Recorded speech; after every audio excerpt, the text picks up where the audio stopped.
This shows a wiring Dodge Ram 2003 1500.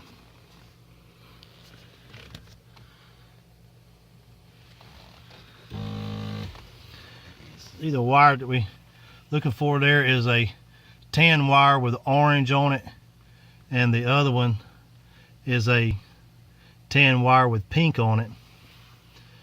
And as you can see, it's right here to the right hand side of the emergency brake.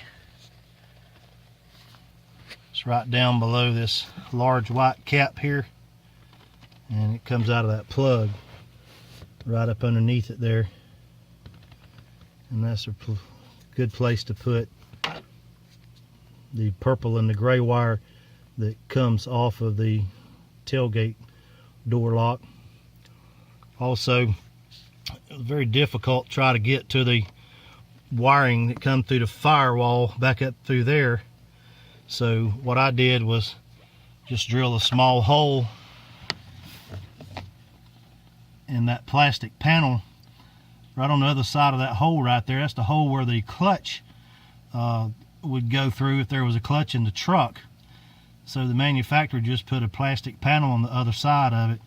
Of course, there's a hole through all that sheet metal there, so it's just nothing but a piece of plastic with some foam on the inside of it. And I just drilled a hole in it and run the wire in it, and then of course hook the wires up here, and I'm gonna tie wrap the wires back up inside here where they'll be out of the way.